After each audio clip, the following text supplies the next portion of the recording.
opportunity at the World Heavyweight title. Or are you going to go with the Dynasty? What are we seeing here? Look at Thatcher from his first round matchup going one-on-one with Richard Holiday. Keith on his home turf, not too far from Brooklyn. We'll look to the final matchup of the 2019 Opera Cup.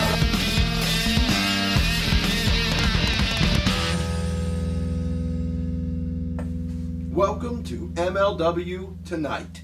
I'm your host, the wrestling snob, Adam Lavelle, and this week we're going over MLW Fusion number 92 from January 11th, 2020, as we prepare for the return of the league, the Major League of Wrestling.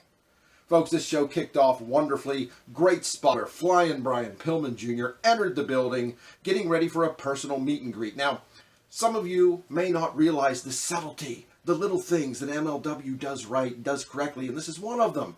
Why was Brian Pillman at the show? Why was Brian Pillman coming in that door? Why was there a camera at the time filming him? There were more than one reasons. Number one, Alicia Atut was there to interview him. So of course there would be a camera crew there. But they also threw out there that Brian Pillman Jr. was arriving to the venue early for a personal and MVP meet and greet. You actually hear a fan in the background asking if his girl, his woman, his wife, what have you, can get a selfie with Brian. And before Brian can respond to him, he's attacked by none other than Injustice. Myron Reed's group out to make things right. Myron Reed, Jordan Oliver, Koto Brazil, they attack Pillman. Now, they have some motives here, don't they, folks? We know that Koto Brazil is an alternate to the Opera Cup.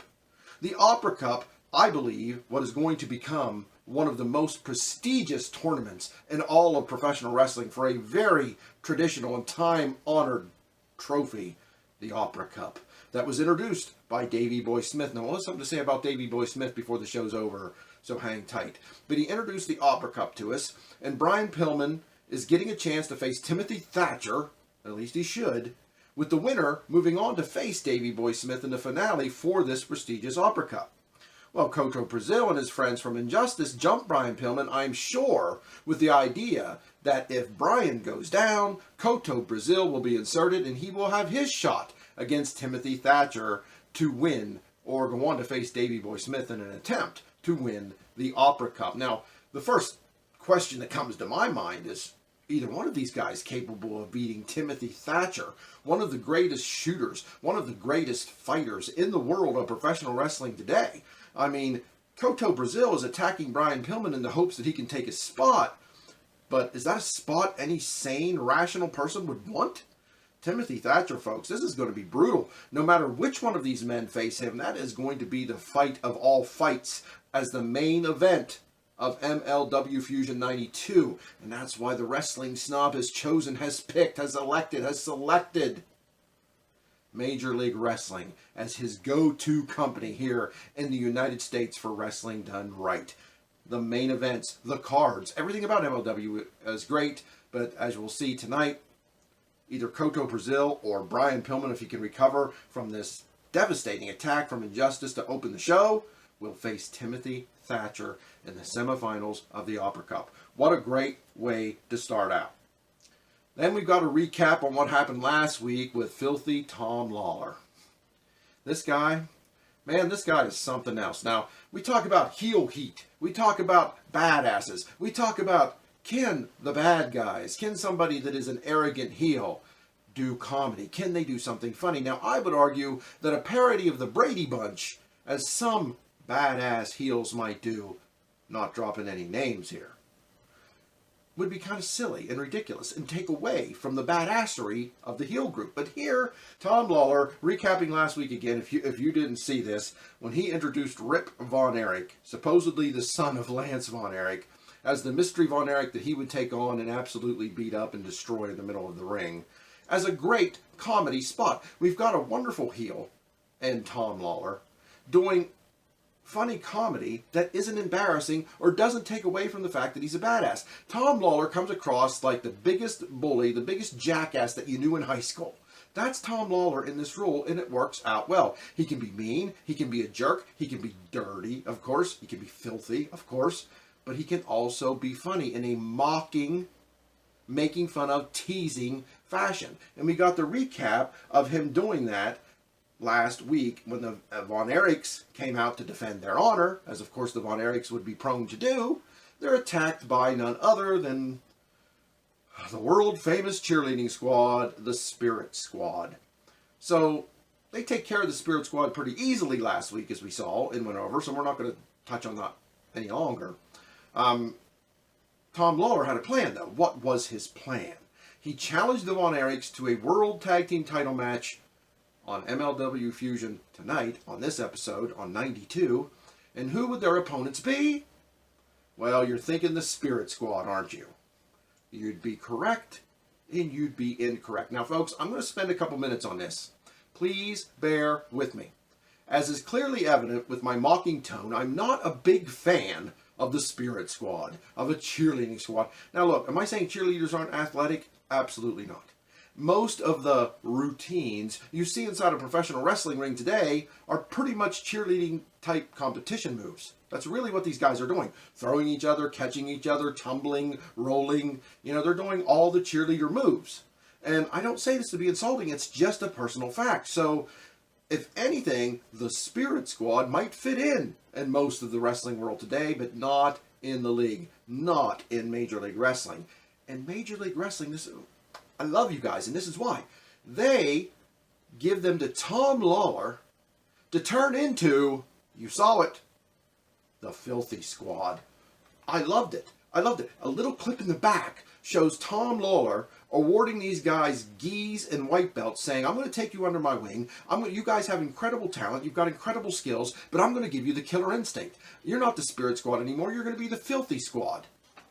If there was ever an opportunity in the world of wrestling for the Spirit Squad to gain some respect and be something other than a 2-bit comedy routine that comes out there blowing whistles and doing cheers, this was the opportunity.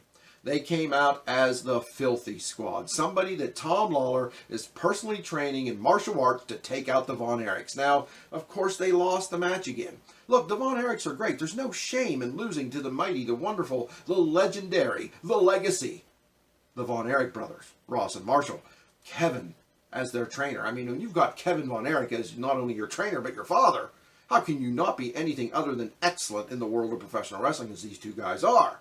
So they dismantled and took care of the Filthy Squad. Now, the sad thing about that is, and we're jumping ahead here a little bit, and I apologize for that, but folks, we're not going to see the Filthy Squad anymore. We're not going to see the Spirit Squad anymore either, thank God. But why wouldn't those two take this opportunity to stay with Major League Wrestling, to change their reputation, to morph into something new, something a little more badass, something a little more respectable, something a little bit more cool? I'll never understand it. I don't get it. Spirit Squad, the wrestling snob, says you made a mistake. Maybe it was only booked for this one show, and if that's the case, MLW, you made a mistake. You could have taken a team that is a joke, that is eye-rolling, that could be used much better, and used them much better. What a blown opportunity, but what a second, a moment, a glimpse into possible greatness we saw right there.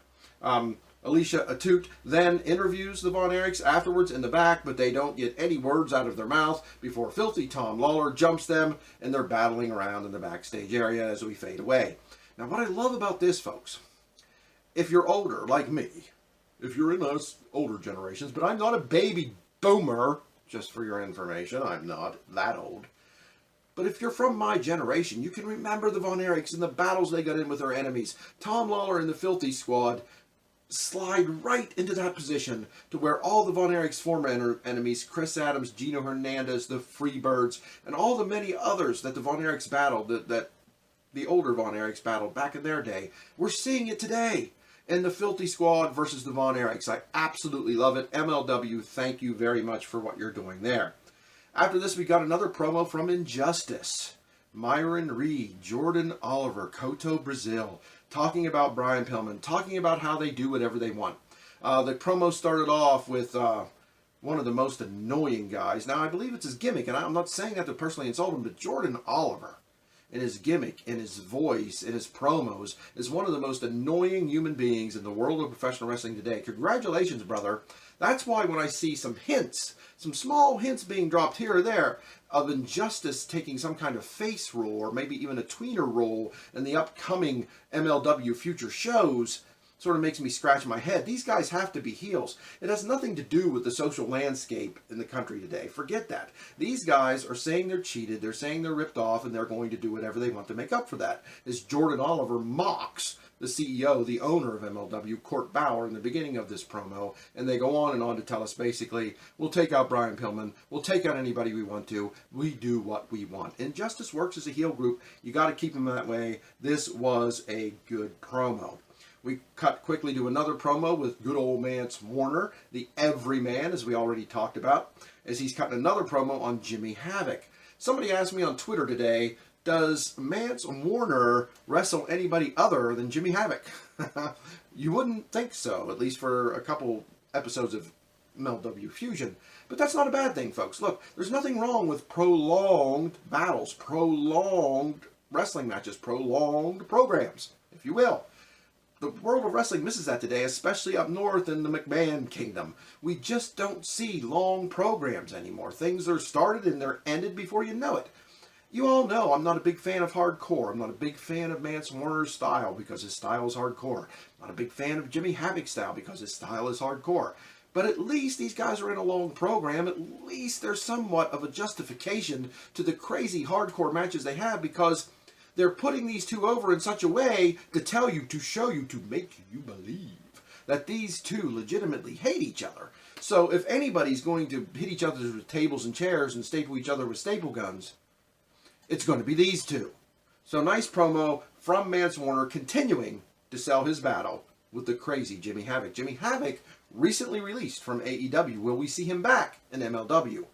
I'm not chomping at the bit for that, but there's one thing I will say. If anybody can use Jimmy Havoc in a way that isn't quite as embarrassing or quite as ridiculous as everybody else, including the place he was just cut from, it's Court Bauer and MLW. So if it happens, it happens. But if it doesn't, I'm cool with that as well. I would like to see Mance Warner become more of a serious wrestler. Look, if you're going to sell me on his ability, his talent, and however he is, then let's see him legitimately wrestle. Mance Warner in next year's Opera Cup. That's what I'm calling for. Straight wrestling in the Opera Cup. I'm not calling for him to win it, for crying out loud, but let's see him get in there and do some straight wrestling. Some solid straight wrestling. As I said last week, I saw him in a match with Chris Dickinson that was pretty good.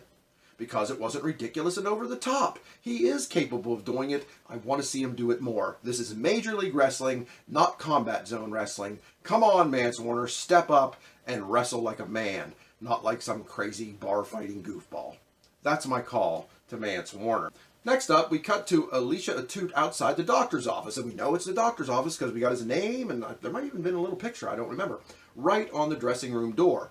He was visiting, attending to, looking out for Flying Brian Pillman Jr. from when he was attacked earlier by Injustice. You can hear some mumbling, some rumbling in the background, some talking. Sounds a little bit like shouting. And Brian Pillman storms out of the door, and Alicia Atout stops him and says, "Brian, are you cleared? Are you cleared? What's going on? Are you going to be able to wrestle Timothy Thatcher tonight?" Brian Pillman says, of course I'm cleared, with a wrap around his shoulder and holding ice on his arm. Of course I'm cleared. They're telling you the message that Flying Brian Pillman Jr. is a face of all faces, and he's going to suck it up, and he's going to face one of the biggest shooters, one of the biggest cripplers, one of the biggest offensive journeymen in the world, Timothy Thatcher. And he's going to do it with what we are now hearing is a separated shoulder. I mean, that's just pure insanity, folks. That's not bravery. That's not honor. That is a guy that's just crazy to go out there and face a man like Thatcher with a separated shoulder. I'm sure it was put back into place. Folks, look, shoot here. I have 3 large screws in this right shoulder from a fall I had years ago from a 3rd story, okay? I cannot raise my arm the whole way up to this day. My shoulder's pretty much shot because of this. Brian Pillman's going out there, so I know what a separated shoulder being put back into place feels like. Mine was accompanied with broken bones that had to be put back together with screws. But just a separated shoulder in and of itself is one of the most painful things you'll ever experience as a man, anyway. And we're getting the story that Brian Pillman had his pop back into place. He's going to go out there with that intense pain and face one of the greatest workers, one of the greatest hold guys, shooters, if you will, in the business, and Timothy Thatcher. And that is a heck of a story to tell us. Next up, Conan came to the ring. Now, folks, we haven't seen Conan. Now, we're going back a ways. Remember, MLW Tonight is simply starting with 2020 because we don't have time to go back further until MLW starts back up. I want my shows to coincide, the ending of these shows, because this show ain't ever ending, the ending of the review shows coinciding with the beginning of MLW's return. And if we go too far back in MLW's history to do MLW Tonight, that'll be too hard to accomplish. So I'm going to throw something out there that we're not going to cover, not specifically. Conan was stabbed, was shanked in the back by Loki in a match, long before time that we've started to cover these programs. Now that sounds crazy. When I first saw that online, I chuckled. I was like, what? Are you kidding? This is ridiculous. But folks, when you have time, go back and watch all the old MLW fusions from number 1 all the way up to 109. Do yourself a favor. Watch the low-key Selena Conan program. And you'll instantly realize that that wasn't a cornball story. These people put on a program, put on a battle, put on a fight, make you believe that they hate each other so much and that there is such gang warfare among them all that shanking someone in the kidney to get them out of the company isn't too over-the-top thing to expect. Trust me, this is coming from the wrestling snob. Very, very picky. Very, very serious fan. It's believable, folks. Trust me. But Conan is back after months of being off, after being shanked. He sold the injury. He sold it to much of his ability and to his credit. He sold such an injury, being gone for months. He returns to tell us all about Gino Medina, the newest luchador, the newest guy from Mexico, the newest guy from AAA that's coming into MLW. And he wants to work with him. He wants to manage him. He wants to take him away from Selena, much like he did the Lucha Brothers, because he's saying, hey, you've seen their contracts, he says to Gino Medina. You've seen them. She doesn't treat people right. Selena comes out to counter that and gets into it with Conan again, and they go back and forth. Folks, the dynamics between Selena and Conan are amazing. It's off the charts. It's great stuff. I love it. Okay? And you get to see some of that here again. You get to taste what you get to smell what those two are cooking, if you will. And it works very well. And they're arguing back and forth. Who in the world is Gino Medina going to sign with? Well, surprisingly, there's a third entrant, a third dynasty those there had in the ring, as all three men, MJF, Richard Holiday, and Alexander Hammerstone, make their way to the ring to their music and their giant dynasty logo. I have the shirt in my closet. And they want the services of Gino Medina. They want him to join them. As they go back and forth, it reminds you of the time back when WWE wasn't so terrible, and before the F was taken out. When Randy Macho Man Savage had multiple managers in the ring with him, pleading, let me be your manager, let me be your manager, here's what I can do for you, here's what I can do for you, and he introduces the amazing, the beautiful, the wonderful Miss Elizabeth, who is his manager. Now, it's not quite on that level, because, as much as I love you, Dynasty guys, you're not Elizabeth. Sorry, it's not that big a surprise. But it appears Gino Medina chooses Conan, and they embrace, and Selena and the Dynasty just sort of roll their eyes until Gino Medina kicks Conan and the Gonans, and he and the Dynasty beat him down as Selena quickly makes her way from the ringside area, and standing together in unity, raising their arms, is the Dynasty, now complete with Gino Medina by their side. Now, the interesting thing is, if you haven't been paying attention during the pandemic to Pulp Fusion and other things that MLW has put on their YouTube channel, you've missed out. Gino Medina hasn't been hanging out or with or around his Dynasty bros, if you will. He's actually tweeted that Mamacitas are greater than the Dynasty, causing a stir-up, causing people to question what he's talking about, what's going on here. Of course the Mamacitas are great, but to say anything's better than your Dynasty puts your loyalty into question, Gino Medina. So what's going to happen when we come back? It's an interesting dynamic being built up, even though we haven't seen shows. MLW is giving us some teasers, giving us a taste of what's to come when the shows return. And they're coming back soon. Court Bauer has released a statement to expect MLW to return very soon. And I, for one, cannot wait. Next up, we had the match. The main event. It was time for the semifinal match where the winner would go to the finale of the Opera Cup. Brian Pillman Jr. taking on Timothy Thatcher. And what a match this was. This might have been one of Brian Pillman Jr.'s greatest matches to date. Okay, now, let's touch on Brian Pillman. We're at the 20-minute mark, which I wanted to try to make these shows end, but we're almost there. Bear with me. Brian Pillman wants out of his MLW contract. Now, we're seeing this with him, and we're seeing this with Davey Boy Smith Jr., unfortunately. We're seeing this because MLW isn't running. Now, look, folks, MLW made a very difficult decision, much like Ring of Honor, to no longer hold shows until they felt completely safe that the pandemic had either passed us by or had lessened to the point that it wasn't really scary and they could take proper precautions to limit the chance of anybody being at the show contacting this coronavirus. Look, agree or disagree, you can't say it was an honorable idea. It wasn't a decent thing for them to do, a difficult decision to make. Yes, I wish they would have run empty arena shows, much for my pleasure and my selfishness. But I cannot knock the company for making the decision they made. I cannot knock wrestlers for wanting to make money. They have the opportunity to make money. Davey Boy Smith Jr. turned down the opportunity to work for Impact Wrestling during this pandemic and make money.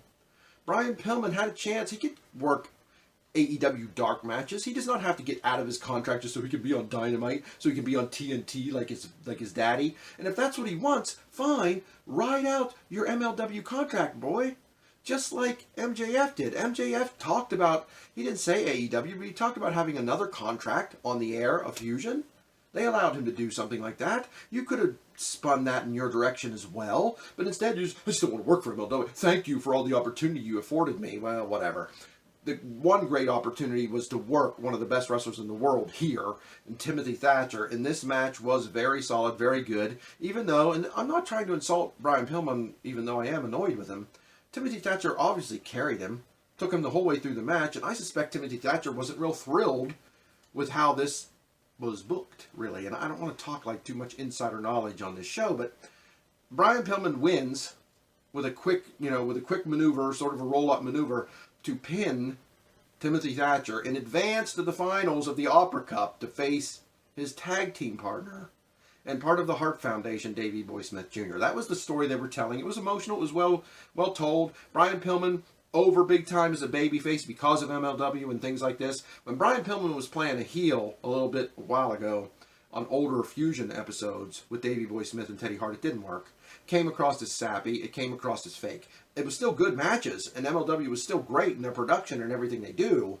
But they had to realize what I realized watching that those guys the fans didn't boo them. And their heel promos were more corny than they were badass. I mean, Filthy Tom Lawler and the Dynasty know how to be badass and funny. The Hart Foundation came across as a couple saps trying to be cool. But once they turned them face, that worked great. Brian Pillman's a great babyface. People it's flying Brian Pillman's son. People want to cheer him. It's the British Bulldog's son. People want to cheer him. Come on. The Von Erichs are never going to be heels. That would be ridiculous. And they know that. It's the same thing with these guys. Brian Pillman had his greatest match here, winning it in the end. And I mentioned Timothy Thatcher not seeming happy. He disappeared. I mean, the MLW camera crew got a shot of his back going back the aisle. He put Brian Pillman over, and he got out of there. So now we're going to see next week the finals of the Opera Cup. Flying Brian Pillman Jr. versus Davey Boy Smith Jr. Two sons of legends advancing to the finals of the Opera Cup. What a great main event. What another great show from Major League Wrestling. You cannot miss the Fusion, folks. Even if you've seen them before, go back and watch along with us. Next week we'll be covering MLW Fusion 93. As we continue our journey through 2020 until the Major League Wrestling returns. And boy, the deals they're signing and the news they're making. Make sure you're subscribing to their Twitter, to their YouTube, to their Facebook, following along with everything that's going on. Don't miss Pulp Fusion. It's enjoyable. It's comedy without being embarrassing at times. It's great stuff. Major League Wrestling is wrestling done right. Thank you for joining us at MLW Tonight. We'll see you again next week.